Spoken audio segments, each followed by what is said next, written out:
What's going on, guys, and welcome back to another ferociously fresh epi of Media Madness, baby. Today I'm gonna be throwing my 2 cents in the pot on what I think about Roadhouse 2024. Alright, I'm not screwing around anymore. Let's get right to it. I want to start off by saying I just recently watched the original with Patrickszy. Yes, I just recently watched it. Calm down. I know it took me forever, but I did it. Alright, guys. Patrickszy pulled off that role perfectly. He is smooth. He's got what it takes.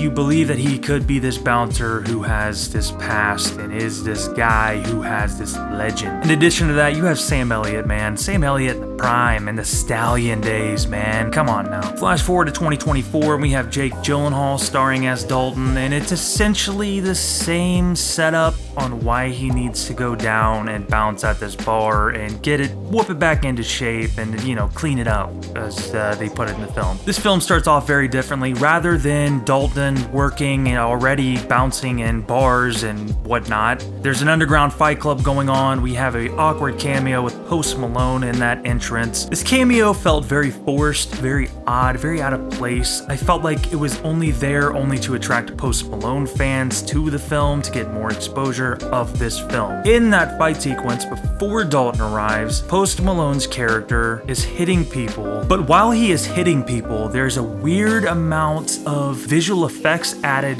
to the fight sequence, along with some odd camera work. This is the first red flag of said thing. There's some lazy writing that gets Dalton to go down to Florida, to the Keys, and clean up this bar. So naturally, he gets down there, he's ready to clean up the bar, and just like in the original, trouble ensues. You have the rich guy, the rich jerk, sending his boys out there to do their whatever they do, cause trouble, and Dalton interrupts because he's trying to clean the place up. In this film, not only do you have what you had in the original, him cleaning up the bar, but you also have this subplot of a bookstore and a young girl and her father trying to carry on a business that was left behind by the recently deceased mother/wife. I understand this subplot. You kind of want to throw in something different, but also with a little heart, whatever. The only problem I have with that is it felt forced. Much like everything else in this film, a lot of things feel forced because it wants to be different, because it is trying so hard to be different, because it really can't even justify itself. There's some unnecessary changes in this that are just so obvious that they're trying to be different and trying not to identify with the original, which in all actuality, this film really didn't need to even call itself Roadhouse, because you could have called it anything else, changed the main character's name, and it just would have been another generic action movie. And honestly, no one probably would have even questioned this being a Roadhouse ripoff or whatever. It's just another generic action movie, but they threw Roadhouse and Dalton, the character's name,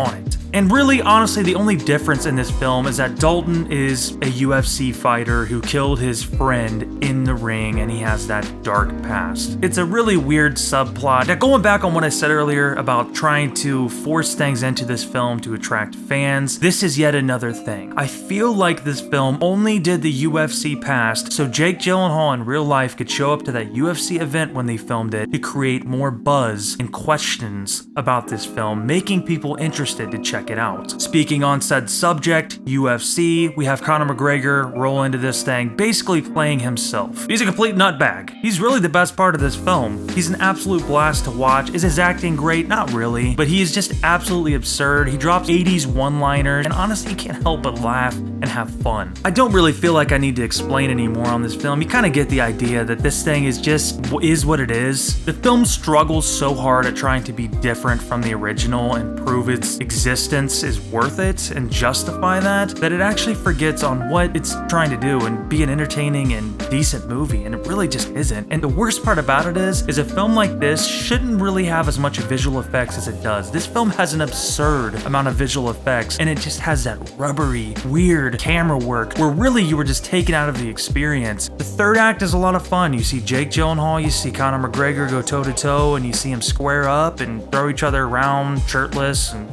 whatever. I mean, great. Cool. I don't recommend this film. This film gets the thumb down, if you will, from me. Those who have seen this, let me know what your thoughts are in the comments. Did you like it? Did you like it better than the original? Have you seen the original? How's it compare to you? Hit that like button, hit that subscribe button. I'd love to have you in. I'd love to take you into my home. I'd love to take care of you, okay? I'd love to take care of you. Hit that subscribe, all right? Let's do it. Let's be fam. Anyways, guys, God bless. Stay fresh and peace.